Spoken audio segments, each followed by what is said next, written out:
Hello, I am back on my channel. How is everyone doing? Um, Please forgive me. I'm getting used to this thing still. I'm just trying to show up, be present, and appreciate my subscribers.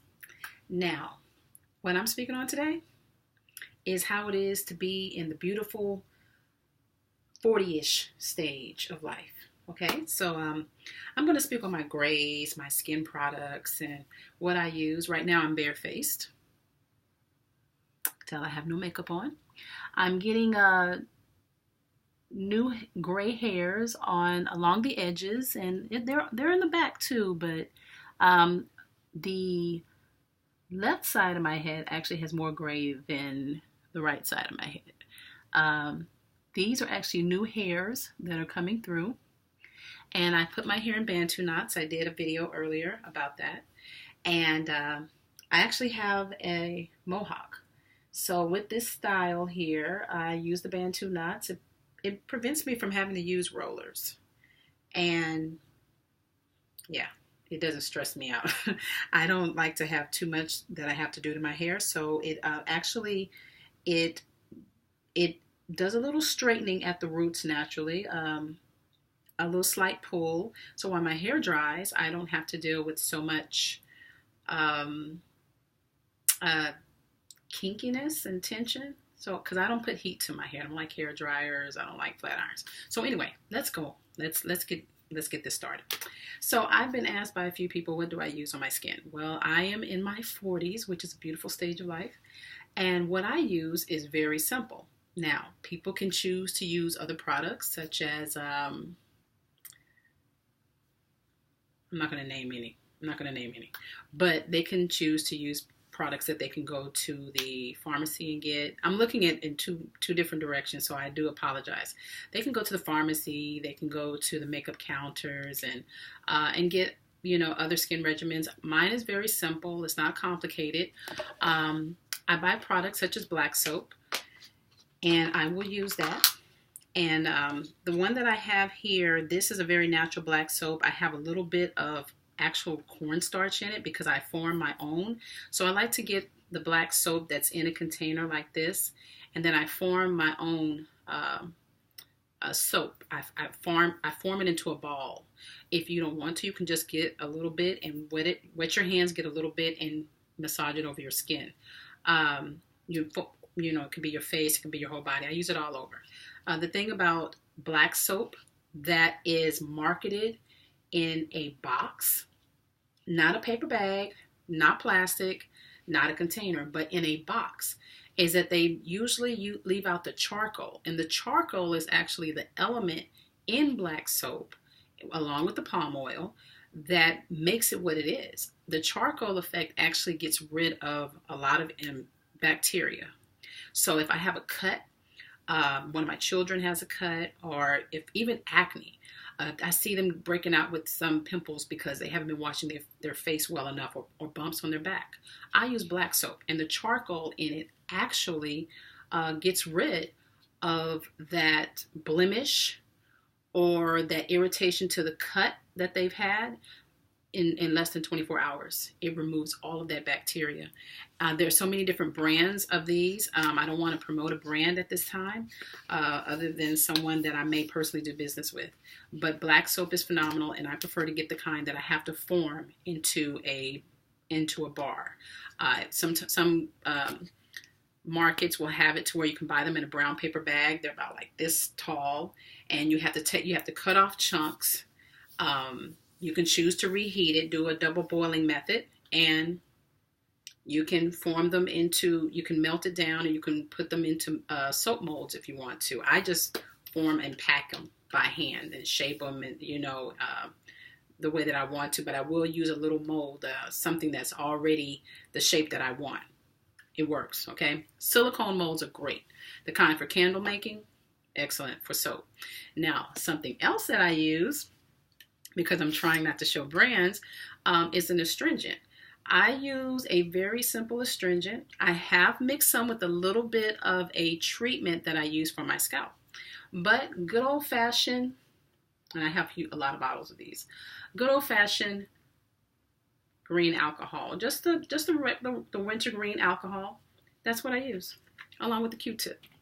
I happen to just be a little stressed and I see a pimple coming up. Cotton ball and wintergreen alcohol. Yes, it works. And that wintergreen alcohol is another method of getting rid of a pimple. As soon as you notice it, it dries it out just like black soap would. Black soap with the charcoal, not the kind without the charcoal. All right. Now, I also have this that I use. And I've said in another video, this is made by a businesswoman in San Antonio. It's called Pure Aloha.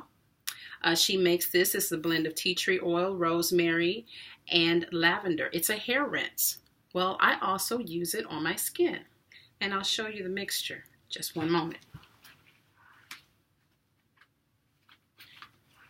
Now, this is the mixture. Let me not promote that brand. Okay, so what I used was an old bottle that I use as a makeup remover. And inside this bottle is a little bit of green rubbing alcohol, wintergreen, and some of this, the hair rinse. I will show her product. And with that, I have some, you can use distilled or spring water, and I mix that up together. I shake it, of course. And I use this as a mild astringent. When I am not seeing any acne, I will use this as a mild astringent, such as if I have, there are days I don't wash my face with soap every day. Let me make that known. I really don't, even if I have on makeup. My grandmother and my great aunts had beautiful skin, and they wore powder, maybe a little bit of rouge, but mostly powder and lipstick. And I would watch them for hours go through, I promise you, it seemed like a lot of cotton balls in my child's eye. And they would always say, never use soap on your face. They would only use witch hazel, and at that time, some old school OJs. It was like witch hazel, but it was a little different. And they're not on the market anymore. And I would see them, and they would never put the water to their face, but they would always use these very mild astringents to remove their makeup. And these women were aged into their 70s and had the most gorgeous skin. They used good old-fashioned oil of Olay. OJ's actually, I think, was with the company Oil of Olay. And they would just use that as a moisturizer. When they were done, they would use the cotton balls until the cotton balls became clean. They would throw the others away and then get some more. And their skin was just flawless. And so I would always watch what they did. They just had the most beautiful skin. So moving on, what do I use to moisturize? Well, that depends on the time of year it is, because everything needs a sealant. If I'm not using just olive oil at night, I have to make sure that during the daytime I have something. So I do have something else that might not surprise some of you is I have the good old-fashioned shea butter. And I melt my shea butter down with, this is a grand mason jar here. It's a little messy. I have to melt some more down. But I get the shea butter mixed with coconut oil. It smells so good. And I put a little bit of olive oil in it. It's a certain mixture so that you don't have a lot of oil, because what happens with coconut oil, when you add it to something, it can make it too liquidy. So you have to be very careful with your measurements. You need to have less coconut oil to the rest of the oils. You can kind of have an abundance of the olive oil, but you cannot have an abundance of the coconut oil at all. You have to it's almost a pinch. And then I melt them down. And you can choose to make a souffle and blend it together with the old-fashioned hand mixer, or you can just lightly stir it and let it sit in the jar and solidify all over again. So that is what I use. Nothing complicated, nothing hard. And I think I'm doing a pretty good job in my 40s. So, oh, and you want to know something else? As far as the Bantu knots that are on another video, I have to tell you something else that I cannot live without. A good old-fashioned goodie brush. I mean, this thing here it takes the place of a comb and a brush. It's just all in one, and it gets to those roots and pull that hair up. I have to rinse it every other day because, every time I use it, I have to rinse it because of the product that it'll take the product out with it. But it is a great way to brush and comb your hair all at once without pulling your hair out. All right. Well, I hope that I was able to help someone. And that is it. Peace.